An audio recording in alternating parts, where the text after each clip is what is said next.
Men's mental health, at least here in the West, is directly tied to the amount of money we have in our pockets. It's not rocket science. I keep seeing all these think pieces about how men need to go to therapy to talk out their problems and work out their issues. Not talking about the fact that these therapists cost money too. If you go to a third world country, I had a comment last week that say, regardless of what society you live in, even in the poorest countries, you have to work hard. True.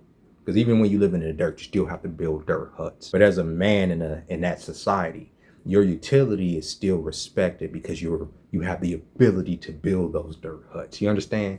You have the ability to hunt. You're not hindered in being a man and being able to provide those things, even in this poor society, by the powers that be. So you still get respected by society at large. Most of these third world nations, they don't talk about mental health issues because they don't have time to even think about it because they're living their lives. They don't have mental health issues because everybody has a utility. In our society, we have a lot of time to think on why we are not useful. And our utility is all tied up in an arbitrary number that we call money. I can't go out here and build a house for the homeless on the corner, even if I have the ability, even if I have the knowledge to do it, without having permits, without having the permission of the government, without having what? Money. Money is everything. Yeah, respect would come with that. If I was to do something so generous, respect would come with that, and society would look at me favorably. At least the people would. In order to do that, I would need money to do that. In order to get that level of respect, even to get that level of love, I would need money. Men's egos here in America is tied to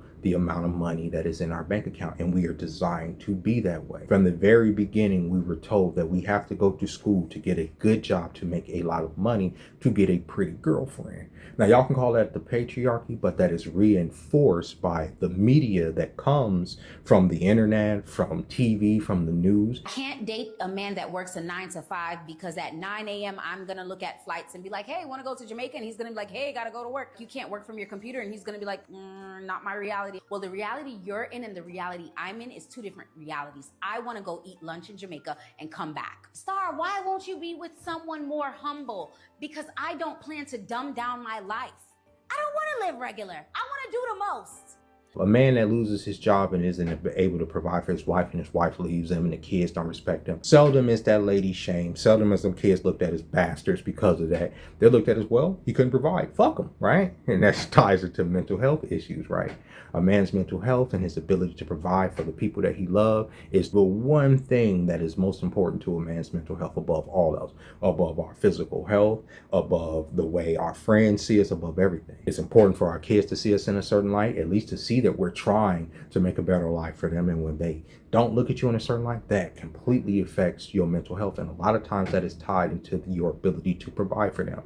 That's why a rich man that could be a complete degenerate, pervert, murderer, his kids would still respect him because he's still able to provide for them. He's still able to give them money. Money is the most important thing in the society, and don't let nobody else tell you otherwise. And the worship of money, or even just the perceived image of having money, gets you far in this society, as opposed to, a lot of these celebrities are broke, but a lot of these celebrities get more respect than a cashier because of the perceived value that comes behind their name. A lot of these celebrities are struggling right now, just like everybody else. That's why they're doing all these reality shows and showing up on these streams and doing all these goofy interviews, because they ain't got no goddamn money. They got to pay the bills too, right? But the perceived notion of have money, I saw you in this movie, I saw you over here, you must have money. I'm gonna drop my drawers, I'm gonna suck your dick. I can't date a 9 to 5 man. I don't care how much money he make, because the perceived value behind how much money he makes is important.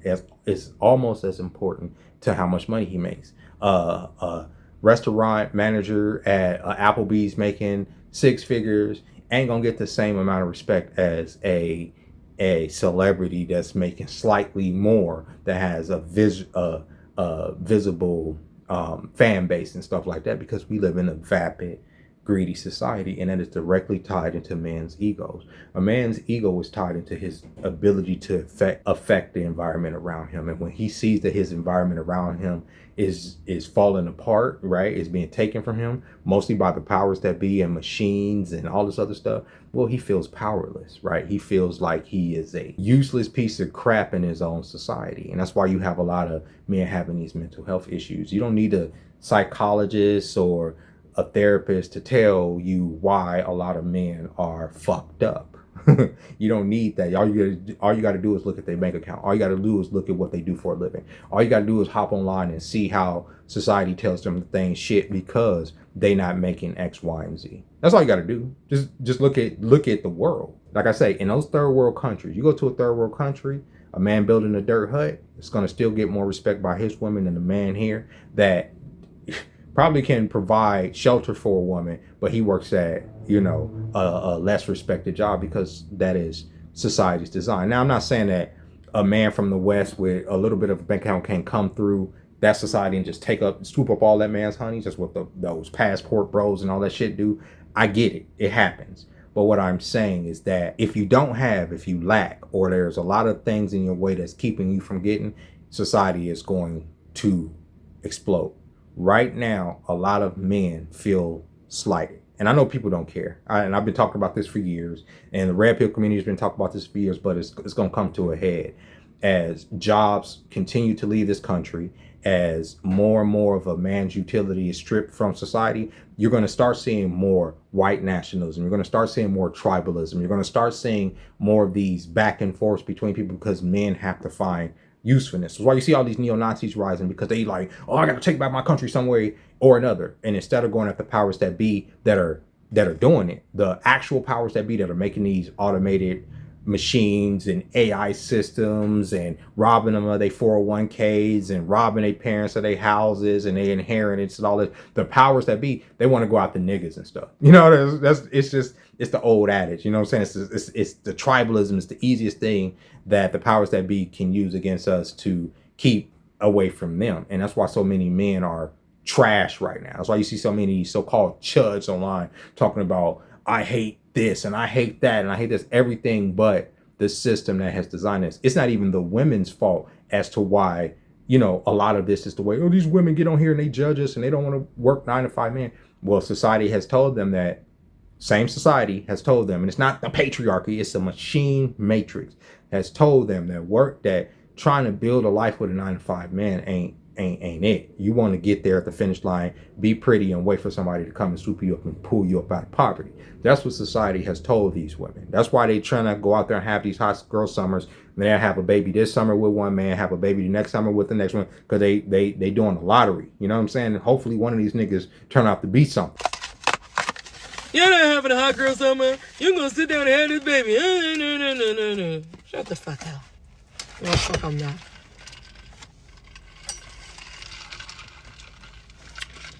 No, the fuck, I'm not. And a lot of times, 9 times out of 10, it's a trick to get them to reproduce and be in the system and put these niggas on child support and, serve this demand. It's a circular fucked up system. Raise these young men to be effeminate, sissy, men that have a recidivism rate going back and forth in a prison. It's a system. It's a system that a lot of people can't see, but it's there. Okay. And all of it is tied to this arbitrary number, this utility that we call money, right? And they can just turn that dial up and down. They can turn it into digital. They can take it from the economy. They can pump it into the economy. And depending on what they do is how the men will react in that society. Because when a man don't have that utility, right, I can't go out here and just build a house. Like I'll say, oh, you go out there and just build a house. All right, yeah, show me the plot of land where I can just go build a house without buying the land and paying the property taxes and doing all this and getting the permits. And because even when you just buy a plot of land, there are powers that be that don't allow you to build on that land depending on where that land is. You see what I'm saying? There's all these systems, like I say, arbitrary machine systems in place that keep men from being men. And the biggest system is the money system.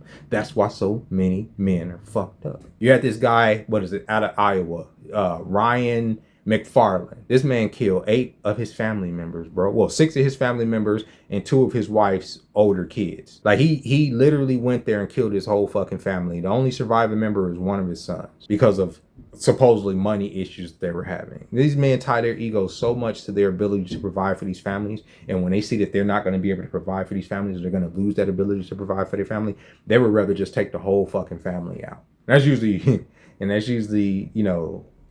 a certain demographic of man, but it happens. Just earlier this year, a black man did the same thing. Went through, killed his whole goddamn family for what? probably for money reasons, because his wife said you're gonna leave him, probably for this or that, you ain't making this, you ain't doing that. And a man's ego is so tied to that, and his nuts shrink, and he feel like, hey, you know what? I'm just gonna take out the whole situation. It's fucking crazy. And you're gonna see more and more of this as more and more people get laid off, as more and more people lose their job, as more and more people lose their utility in this society. They're gonna take it out on society. And it's mostly gonna be men. And it all ties back to men's mental health when it comes to money making. If men can't make money, they become dangerous. They become idle mind is the devil's playground, right?